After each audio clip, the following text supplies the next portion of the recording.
The problem is to keep the most unfit from reproduction, and to encourage the reproduction of those who are really the superior members of society. There are classes in every modern community composed of those who are virtually children, and who require paternal and fostering care, the aim of which should be the highest development of which they are capable. We may instance the Negroes, who are for the most part grown-up children, and should be treated as such.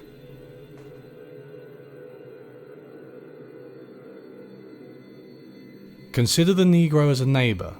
He is frequently repelled and avoided by the white man, but is it only colour prejudice?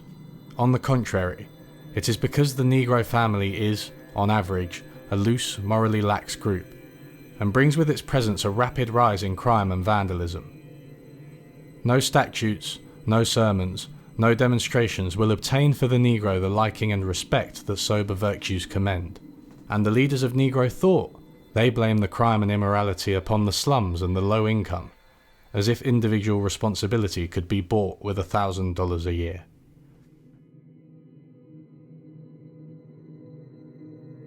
Black Lives Matter just torpedoed itself with its full-fledged support of defund the police. George Floyd and his family really didn't deserve being taken advantage of by flat earthers and creationists. Oh well, time for sensible adults to enter back into the room and have serious, earnest, respectful conversations about it all.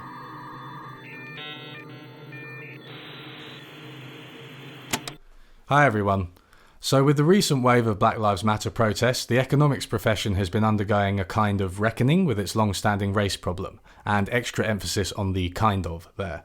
As we will see in this video, there are some deep-seated issues to do with race in the economics profession, whether it's the behaviour at leading departments or the ideas within the profession itself.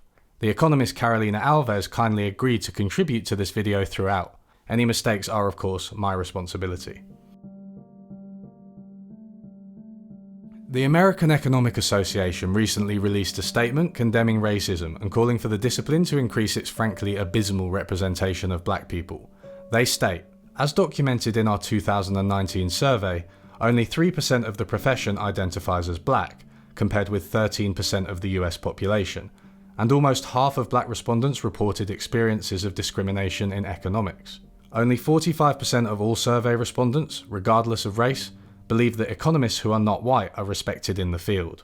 Economics trails virtually every other discipline in its representation of minorities, comparing unfavourably to business, social science, and the humanities. Progress has also stalled on this front, with the percentage of minorities in the discipline barely changing over the past decade or so. In an example of the well-known leaky pipeline problem, black people are also less represented the further up you go in the discipline. In the USA, black economists are 1.6% of all assistant professors, 1.5% of associate professors, and 1.3% of full professors. These statistics are just for the US, but they're similar in my own country of the UK, which strikingly has 0 professors who are black and female. Let me just repeat that last one. There are no black female professors of economics in the UK. Internationally, the discipline is strongly centred on white majority countries, and scholarship from outside the West is not widely appreciated. This reproduces similar racial patterns on an international scale, with scholars in the global south effectively perceived as outside the discipline, at least until they come over to the global north. Carolina Alves says, in Brazil, which is a country where great part of the population is black, only 16% of the academic staff are black. We don't know really what the landscape is at the aggregate level. On the other side, the whiteness of the discipline is not really about the number of black scholars we have at the aggregate level, but is about the number of black scholars we have in committees, editorial boards, important gatherings, Ivy League universities, where the decision shaping the discipline are taken.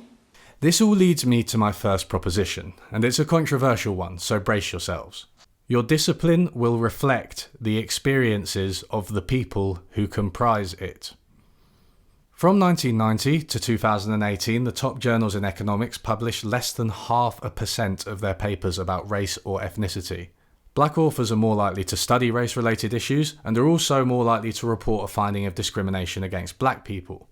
On the international scale, between 1985 and 2005, there were more papers about the United States than on Europe, Asia, Latin America, the Middle East, and Africa combined. Experiences are something that economists generally don't value, so it's not surprising that they have been blind to how their experiences might have affected their profession, and how the atmosphere in the profession might deter black people, among others. Carolina Alves speaks to her experience of this. I believe for me, in a way, it's all about how aware you are when it comes to people's perception of you. How aware you are about how the environment perceives you. I wasn't so aware. And as a consequence, I took all the criticism and obstacles as if I hadn't been working hard enough or as if I wasn't clever enough. So I was always trying to work harder because I wasn't able to deliver what was expected from me, given whatever the stereotyping, the prejudice I was facing at the time. So the result is you just work harder, you work much harder, and your work is actually held to a much higher standard, so you have to deliver. A recent viral blog post by Claudia Sahm documented a variety of abusive and discriminatory behaviours in the discipline, especially towards women and minorities. This is felt at every level, but seems to be especially bad among those at the top of the discipline. The case of Harald Uhlig at the University of Chicago, widely renowned in the discipline, is particularly revealing. When he writes patronising takes on Black Lives Matter like the one quoted at the start of this video, or makes cack-handed comparisons between kneeling American footballers and the KKK? What? It's clear he hasn't thought very deeply about race. This makes it more likely for him to say racist things, even if it's inadvertent. After Uhlig's post came to light, Professor Bocar Ba reported that when he was a student in Uhlig's class, Uhlig hosted a lecture on Martin Luther King Day, joked about it, and directed his joke at Ba. This was corroborated by others in the class, and Uhlig was then suspended as the editor of the Journal of Political Economy while the University of Chicago investigated the problem, for a grand total of a week. Then they ended up reinstating him. Uhlig later said that he was sorry that his tweet appears to have caused irritation, which is not an apology, Harald. And just recently he reaffirmed his commitment to the African American community with a tweet suggesting that Paul Krugman be replaced with a black economist. You see, it's funny because I did all that stuff and didn't get replaced. So what if Paul Krugman, who didn't do all that stuff, did get replaced by a black person?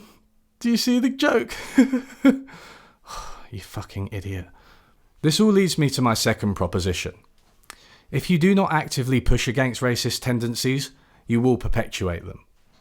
I'm culpable in this too. I have to admit that before the recent wave of Black Lives Matter protests, my attitude to race in economics was probably similar to most economists. Oh yes, that's important, but it's just not what I do. But saying something is a blind spot rather than active malice isn't really an excuse. It's certainly no different for those on the receiving end of discrimination or marginalisation. As Marshall Steinbaum has pointed out, the University of Chicago's decision not to investigate Uhlig properly was reprehensible, but it just followed their discrimination policy. So let's take a look at that, shall we? According to the University of Chicago, harassment based on the actual or perceived factors listed above is verbal or physical conduct, or conduct using technology that is so severe or pervasive that it has the purpose or effect of unreasonably interfering with an individual's work performance or educational program participation, or that creates an intimidating, hostile, or offensive work or educational environment. A person's subjective belief that behaviour is intimidating, hostile, or offensive does not make that behaviour harassment. The behaviour must be objectively unreasonable. Expression occurring in an academic, educational, or research context is considered a special case and is broadly protected by academic freedom. Such expression will not constitute harassment unless, in addition to satisfying the above definition, it is targeted at a specific person or persons, is abusive, and serves no bona fide academic purpose. It doesn't take a lawyer to see that this definition is so restrictive that it essentially discounts anyone who endures discrimination with gritted teeth to make it through their degree, as well as anyone who does leave but isn't kicked out with a letter from the university saying this was because of racism written on it. So, economics has too few black people, plenty of reports of discrimination, and no shortage of bastards saying racist things throughout its history. I could stop here because this is a problem in itself, but I know the 12 of you watching came here for the actual economics. So let's take a look at that.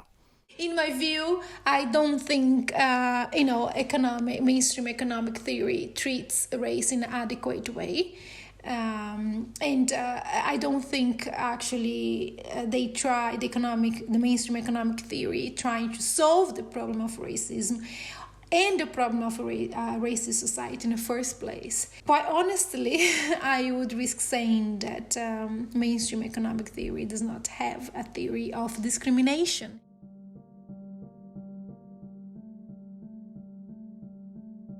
If you're one of the few economists who study the economics of discrimination, you'll be familiar with Gary Becker, a Nobel Prize-winning economist at the University of Chicago who was known for bravely applying economic modelling to areas like race, previously thought of as sociology's territory. People said he couldn't do it, but he bloody did, the little scoundrel. Becker was something of a free marketeer, and his theories generally depicted market relationships as benign. His theory of discrimination was no exception. Here, some individuals may have a preference for white people, but this means they miss out on black customers and employees and therefore will be competed out of the market. Becker was basically Harry from Mad Men. Consumer has no color. Becker's colleague, Milton Friedman, shared Becker's theory of discrimination with a wider audience, popularizing the idea that racism was taste-based, and also that capitalism was associated with a reduction in racism. We'll return to that point later. It's quite a compelling vision because you don't have to do or advocate anything if you just believe that markets will make racism go away. Except when a professor's position is threatened because he was racist, that's cancel culture. Also, if you're not white, you can't believe the theory because it's being disproved in front of you every second of every day. But since almost everyone at Chicago is white, that's not a problem. These models are considering wage differentials between black and white workers, but they cannot explain why these wage differentials persist through time. That is, they cannot explain black-white economic inequality through time. The fact that discrimination has persisted is a blow for the theory of taste-based discrimination. It either suggests that the market does not eliminate discrimination as the theory predicts, or that individual tastes are not a key driver of discriminatory behaviour. And some studies have shown that increased intensity of competition does not translate to reductions in discrimination, contrary to the theory. Here I want to talk about some of the good research economists have done on race, originally done by Bertrand and Mullainathan and since replicated widely. These studies sent applications for jobs, housing, and credit which varied only in whether the name sounded stereotypically black or white. Generally speaking, the studies found that discrimination persists even between black and white people with the exact same other characteristics, like education, location, and experience. These are some of the best studies for proving the existence of discrimination in individual markets. The theory that economists came up with to explain the persistence of racism was that of statistical discrimination, originally formulated by Kenneth Arrow, another Nobel Prize winner. According to this theory, if black people are on average less productive than white people, employers will use race as an indicator of productivity and rationally hire fewer black people. This can also create a vicious cycle, as black people who know they are going to face discrimination have less incentive to invest in education and so on, thus confirming the prejudice. Maybe there's some truth to this theory, especially the last part, but it's still far from a satisfactory account of racism in the economy. And to understand why, let's take a quick look at another form of prejudice. Ollie Thorne at Philosophy Tube had a recent video on anti-Semitism, and one of his key points was that many theories of anti-Semitism just end up blaming Jewish people for being discriminated against. The idea that Jews were disproportionately money lenders in medieval times is often billed as the origin of the stereotypes about the Jewish banker. Now, it may or may not be true that Jews were more likely to be bankers, but either way, this doesn't tell us what purpose the prejudice has served historically. An open letter from the economist Bill Spriggs highlighted the theory of statistical discrimination as providing a kind of respectable veneer to a racist history. To black economists, statistical discrimination is a constant microaggression. It is a model that makes no sense.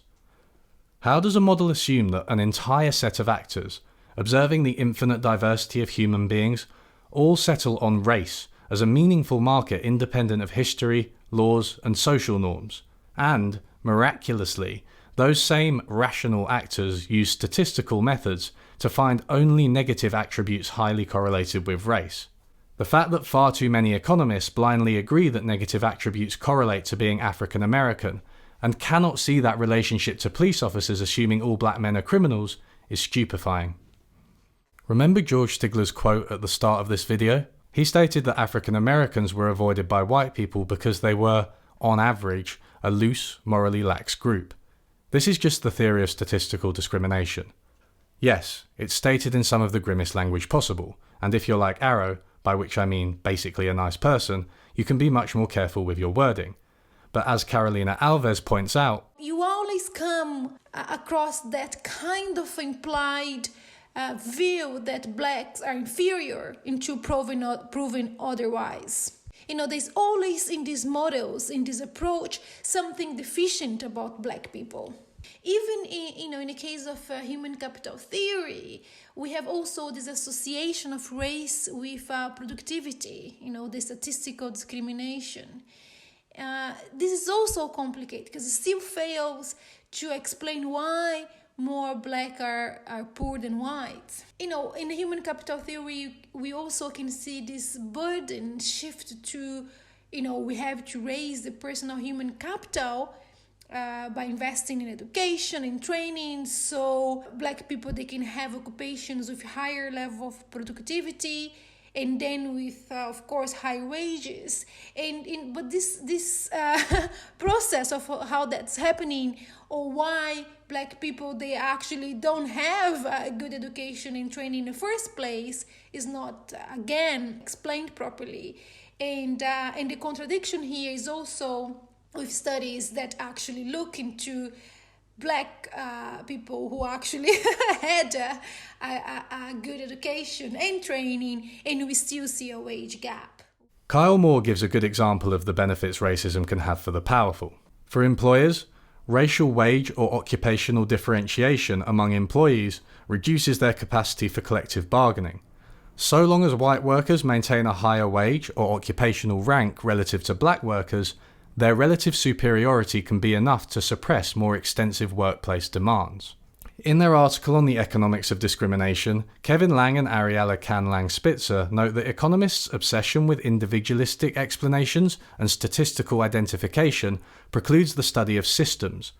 Sociologists are much more likely to study the system as a whole, including how different areas like education, criminal justice, and employment interact. They are also less likely to emphasize individual motivations over institutions and structures.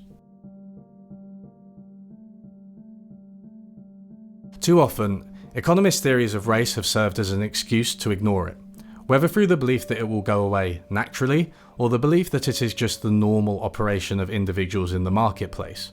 This has led to a kind of colorblindness that proponents of the discipline might actually use as a defense. Thinking about the focus on individuals allows them to sidestep the problems with race, so their argument would go. To be fair, it's true that economists haven't really been involved in the recent resurgence of debates about intrinsic differences between races. But more generally, has this so-called colorblindness been a good or a bad thing? Economist Peter Doyle argues that because it assumes individuals have agency, economic theory leaves a blind spot for the kind of denial of agency that African Americans and other people of colour have faced across the years, from slavery to segregation to police abuse and discrimination in markets. It's all very well talking about choice when your choices are meaningful, but it becomes a bit of a joke when a slave is considering which way to face when sleeping. This means the discipline has rarely considered historical policies which disadvantage black people, or the possibility of reparations today. Oh hey, remember Milton Friedman, that guy what thought capitalism would make racism go away?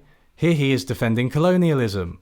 Now if you take the case of Africa, the wheel had not been invented in parts of Africa by the end of the 19th century. The number of people in Africa and their average conditions of life in Africa have grown enormously as a result of their contacts with the West. I hesitate to point out the obvious, but Friedman is missing millions of deaths at the hands of the colonists, the many inventions made by non-white people before the Western world, slavery, the fact that countries like India were prosperous before colonialism, the right to self-determination, the fact that we can't observe a world without colonialism, so it is virtually impossible to say it improved things.